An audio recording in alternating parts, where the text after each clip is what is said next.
शाम ढल रही थी। धूल भरी संकरी गलियों में हल्की ठंडी हवा बह रही थी और दूर मस्जिद से मगरिब की अजान की आवाज आ रही थी। एक कोने में टूटी फूटी दीवारों वाला एक छोटा सा घर खड़ा था। यही घर था आमना का। आमना सिर्फ 38 साल की थी, लेकिन उसके चेहरे पर वक्त से पहले बुढ़ापे की लकीरें उभर आई थीं। उसकी जिंदगी ने उसे हंसने का मौका बहुत कम दिया था। 5 साल पहले उसके शौहर का इंतकाल हो गया था, बुखार और दवा के बिना। उस दिन के बाद से उसकी दुनिया बदल गई थी। एक नन्ही बच्ची रबिया उसकी गोद में थी और उसका सहारा सिर पल्लाह था। गांव में लोग ताने मारते, अकेली औरत का जीना आसान नहीं होता, किसके भरोसे गुजारा करेगी। लेकिन आमना ने हमेशा चुप रहना सीखा। उसकी ताकत उसकी नमाज और दुआ थी। सुबह का मंजर हर सुबह फज्र की अजान से पहले आमना उठती, वुजू करती और सफेद चादर ओढ़कर नमाज के सिजदे में अपने आंसुओं को बहा देती। उसका दिल कहता, या अल्लाह मेरे और मेरी बेटी के लिए रहमत का दरवाजा खोल दे। इसके बाद वो अपने छोटे से कमरे में बैठकर सिलाई का काम करती। कभी किसी के लिए कपड़े सीना, कभी पुरानी चादर की मरम्मत।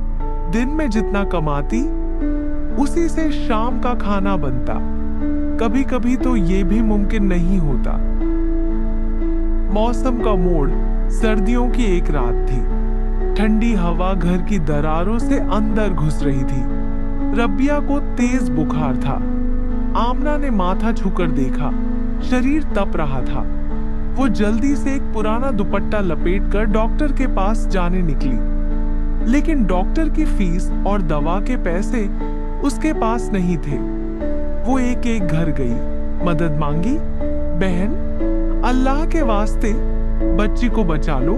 लेकिन जवाब मिला, हमारे पास भी कुछ नहीं है। या फिर दरवाजा बंद कर दिया गया। आखिरी उम्मीद आमना ने अपनी अलमारी में देखा। उसके पास एक ही चीज बची थी, शादी की सफेद चादर जो उसने अपने निकाह के दिन ओढ़ी थी। उसने आंसू पोंछकर वो चादर बाजार में बेच दी, लेकिन जो पैसे मिले वो भी दवा के लिए पूरे नहीं थे। रात गहरी हो रही थी। आमना ने रबिया को अपनी गोद में लिया और आंसू रोक नहीं पाई। या रब, तू ही है मेरा सहारा, मेरी बच्ची को बचा ले। गांव का एक बुजुर्ग इमाम अपने घर लौट रहा था। उसने आमना के घर से सिसकियों की आवाज सुनी। वो दरवाजे के पास रुका और धीरे से खटखटाया। कौन है? आमना ने डरते डरते पूछा। बेटी, मैं इमाम साहब हूं, दरवाजा खोलो। आमना ने दरवाजा खोला और अपनी बच्ची को सीने से लगाए खड़ी हो गई। इमाम साहब ने बिना कुछ पूछे अपने मोबाइल से गांव के एक नौजवान को बुलाया। कुछ ही देर में डॉक्टर आया, दवा दी और बच्ची को सलाइन लगाई। किस्मत का बदलना, रबिया की तबीयत सुधरने लगी। आमना ने इमाम साहब का शुक्रिया अदा किया, लेकिन वो बस मुस्कुराकर बोले, शुक्र अल्लाह का करो जिसने मुझे यहां भेजा।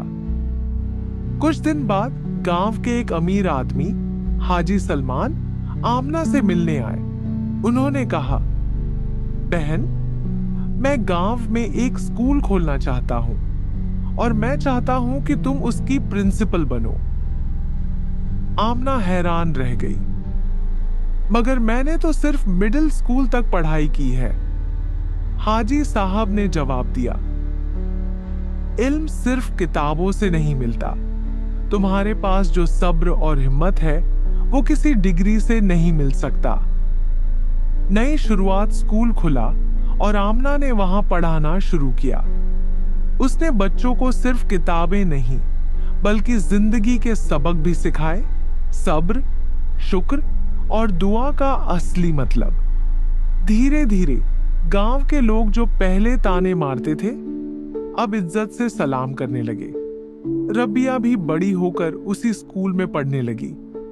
आखिरी पैगाम आमना की जिंदगी हमें ये सिखाती है, कभी मत सोचो कि तुम्हारी दुआ बेअसर है।